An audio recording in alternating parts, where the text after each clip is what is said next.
Welcome to the next topic, magnetic field due to the current carrying wire of infinite length using Ampere's law. Consider a straight conductor. This is a straight conductor. The shape of the conductor is considered a cylindrical shape. So this is the straight conductor of infinite length carrying current I, and the direction of the magnetic field, this is the direction of the magnetic field lines is shown in the figure.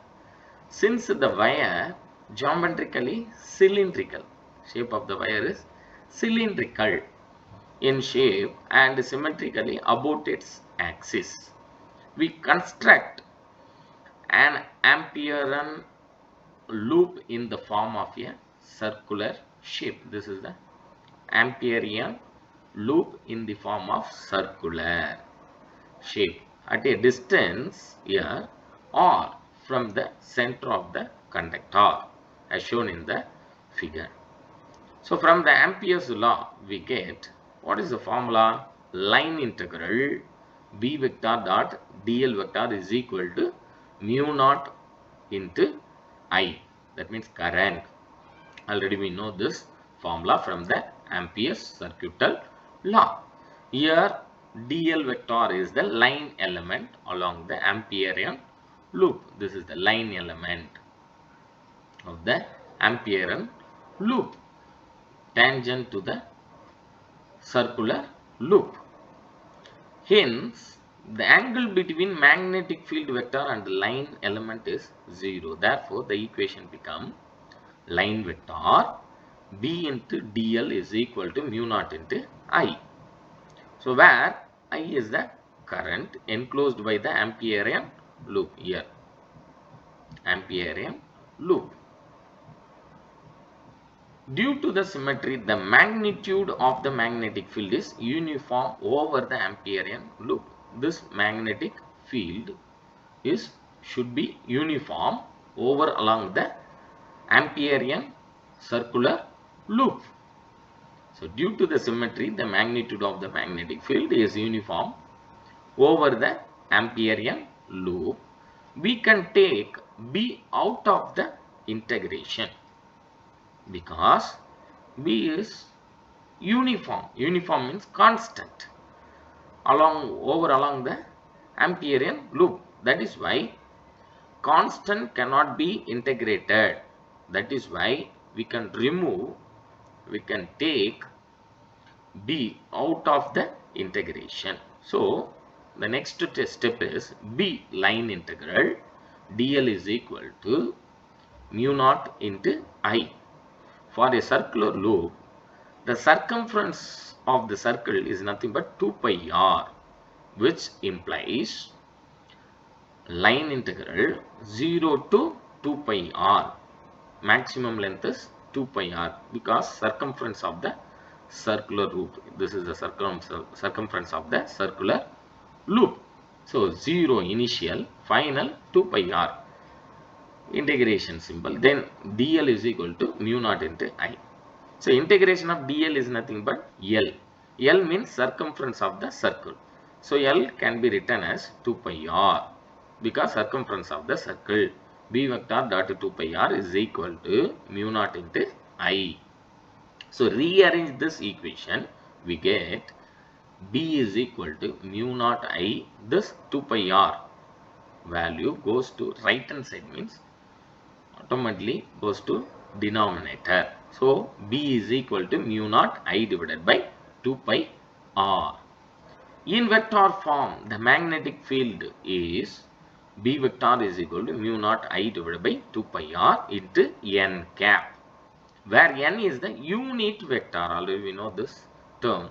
N cap is nothing but unit vector along the tangent to the Amperean loop. This perfectly agrees with a result obtained from the Biot-Savart's law as given in the equation. So this last step result obtained from the Biot-Savart's law as given in equation. Next topic is solenoid. What is meant by solenoid? Solenoid is a long coil of wire closely wound in the form of helix. So this is the long coil closely wound. So பாருங்க கிட்ட கிட்ட என்ன பண்ணிருக்காங்க, wound பண்ணி வச்சிருக்காங்க, closely wound. So solenoid is a long coil of wire closely wound in the form of helix. When electric current passed through the solenoid, what happened? The magnetic field is produced in the perpendicular direction of the electric current. The magnetic field of the solenoid is due to the superposition of magnetic field of each turns of the solenoid. Here, each turns of the solenoid. When the current flowing through this conductor in a wound shape means it will produce the magnetic field in a perpendicular direction. Perpendicular direction means this is the perpendicular direction. The wounding wire is this y-axis means this direction is represent x-axis. When the current moving in along the y-axis direction means the magnetic field form in the perpendicular direction, that means x-axis. So when the current passing through this solenoid, it will produce magnetic field in the perpendicular direction. So here the important point is the magnetic field of the solenoid is due to the superposition of magnetic field of each turns of the solenoid. The direction of magnetic field due to solenoid is given by the right hand palm rule. Right hand palm rule. What is the statement of right hand palm rule? The curled fingers is represent the current. Then the thumb finger is represent field. That means magnetic field is nothing but right hand palm rule. Here, inside the solenoid, the magnetic field is nearly uniform and parallel to its axis. Very important point. Note it down. Inside the solenoid, the magnetic field is nearly uniform and parallel to its axis, whereas outside the solenoid, the field is negligibly small. Based on the direction of the current, one end of the solenoid behaves like a north pole. Here, one end of the solenoid behaves like a north pole. Other end automatically behaves like south pole. Because when the current moving in a particular direction, if suppose current moving in a clockwise direction, here clockwise direction means what happened? Arrangement of the positive charge and the negative charge.